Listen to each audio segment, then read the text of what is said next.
How's it going, everyone, and welcome to the second to last part of this journey into making a video game guitar cover.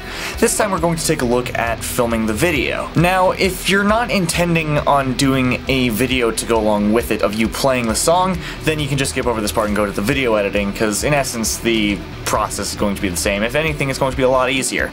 But if you're anything like me and you want an actually interesting visual element, then stick around. We're going to take a look at my process for coming up with ideas for how to shoot your video. There are two ways by which you can get the video content. The first of which, that I'm pretty sure I already talked about, is to record the video live as you are getting the takes for the song. This is called live recording or live filming, and it'll be more accurate to what it is that you're playing in the song. The second method is to not do it live and film it more like a music video. Music videos tend to be played to backing tracks, so that way the visual performance is interesting and you don't have to worry about being precise. Of course, for certain lead lines you're going to have to. So for this video, I'm going to be showing you guys my process for doing a music video style. You can use a lot of the same principles for if you're recording the live tracks. You're just going to have to worry about making sure that you're in the right place as you're getting all the takes. But if you're not doing that and you're doing it the way that I do it, then you don't need to worry too much about a lot of positioning and stuff, and you can just kind of have fun with it. Now, the camera that I'm using is a bit overkill for what a lot of phone cameras tend to be. You can get a lot of the same results out of a phone camera, but I'm using a Canon EOS 6D. It is an incredible camera, and it is using right now an EF 24 to 105 millimeter lens that's judging distance of zoom, so I can zoom quite a long way in. I have no idea what that looked like. And this lens also has autofocus. There are little motors in the camera itself that are able to control the autofocus, but generally I don't need it. Apparently the depth of field is pretty wide in video mode on this camera. For the wide shots where you can see my face and the guitar and most of my body, actually, I will use this lens. But for close-ups, I've been using this. This is a 50mm lens. It's an EF 50mm lens, and this is a lot closer up. It's a little bit harder to film with because you need the camera to be further away for this lens to be of any use. But this lens makes close-ups look so good. I love how the close-ups look on this lens. That aside, you don't need this setup. You can, of course, just use your phone camera, because your phone generally actually takes pretty good video. Like, it's not bad. It's right now set up for 720p 30 FPS. Now, if you're like me and you want a more cinematic video quality, what you'll do is you'll set up your camera for 4K 24 FPS. Yes, I said 4K 24, not 4K 25 or 30 or 60. I used to record a lot of my videos at 60 FPS. I don't like how they look now. I can't explain why. There's not really an objective reason to use one over the other. I just prefer how 24 FPS looks, and I can't tell you why. I am not going to judge you for making the video at 30 FPS or 60 FPS or anything higher than 24. But me personally, I don't like how anything higher than 24 FPS looks. That's just me, though.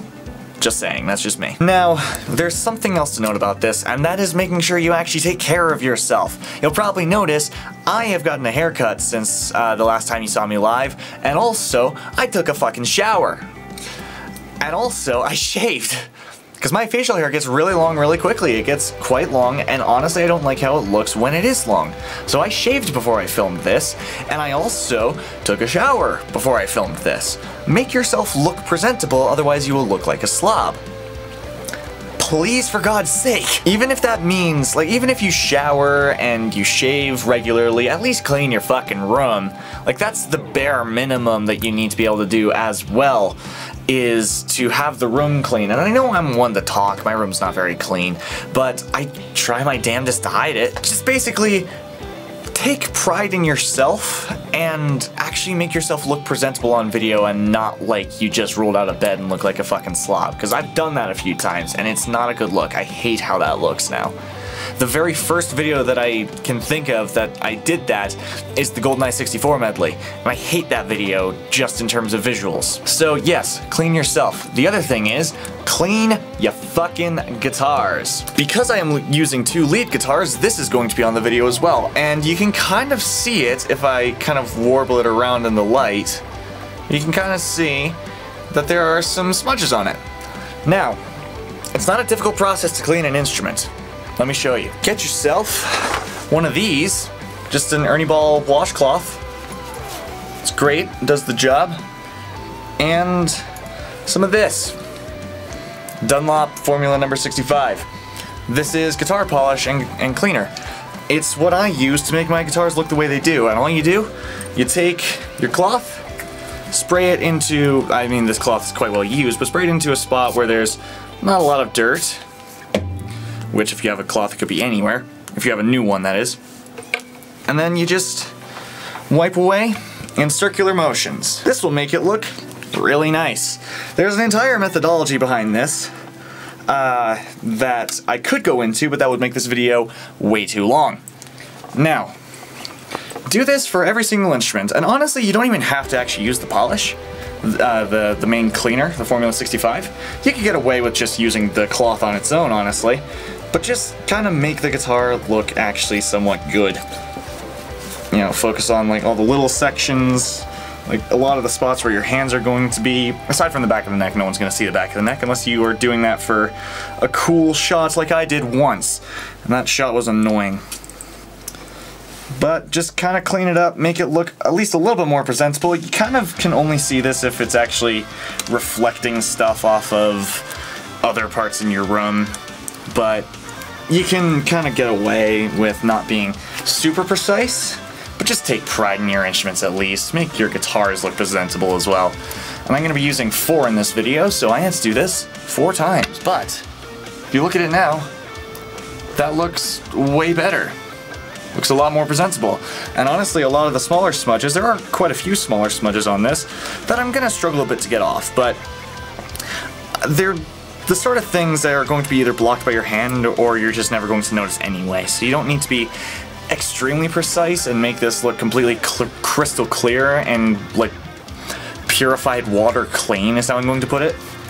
Like you don't need to be that precise. Just make it so that a lot of the bigger smudges aren't visible, and the way to tell if you've done a good job is to compare it in your camera by shining it kind of in the light and see if it actually reflects any fingerprints, and as you can see it doesn't really anymore. Like it's not bad. It'll suffice for the video. Now the last thing I want to talk about for this video is actually choosing the shots. Now you've probably noticed that there's a certain way that I do my shots. I'll do a lot of my leads close up, and do wides with my rhythm and bass takes. Sometimes I will do wides on leads as well, sometimes I won't. It just depends on how I'm feeling that day. I cannot give you any direction on what shots to do. I just kind of adjust the tripod until I think I can get a good shot out of it. And I have a pretty high grade tripod. You don't need something this high grade. You could get a fairly cheap thing out of like Walmart or something and put your phone on it on a chair as well. In fact, I actually have an iPhone tripod that can go as tall as this tripod that I'm using right now. Now one thing I will say, try not to go direct on and square on with you as the subject with your tripod shots. You can make it be a little bit more dynamic if you kind of stand off to the side. You'll notice I tend to do that a lot. There are some shots where I am just kind of not thinking about it and I think it looks good if I don't stand sort of askew. But a lot of the time I tend to stand askew and I think it looks good. You could also recruit a friend or a family member to do handheld cam. That can look good until you introduce a lot of handshake. Get yourself a gimbal in that case, and gimbals are not incredibly difficult to find, but they're also not cheap. With that, that is going to be it for this video. That's kind of all it is that I need to talk about, other than have fun. Don't be afraid to make yourself look like an idiot on video, because it'll be clear when you're having fun. But don't be snarky about it, and don't be cocky. You can have fun and look like an idiot without looking cocky, and that's what I tend to try and do, but you can make yourself look cocky if you're like doing a whole bunch of guitar tricks that are like you seeing other like bigger rock stars doing stuff and you're like, I want to do that. It's like, no, be yourself. Be yourself and have fun. Also, while you're at it, don't look into the monitoring screen as you're filming. I do tend to do that because I have my monitoring over on one of my monitors here, just so that I can make sure framing's good. And I tend to glance at it as I'm recording. If oftentimes you see me looking out to the side, it's just making sure that I'm actually in frame. But I try not to look at it too much. Anyway, with that, I'm now actually going to be done, and I'm going to go and shoot the video because I've not done that yet. So, thank you guys very much for joining me. See you in the skies, Dragonites. All the best, and take care.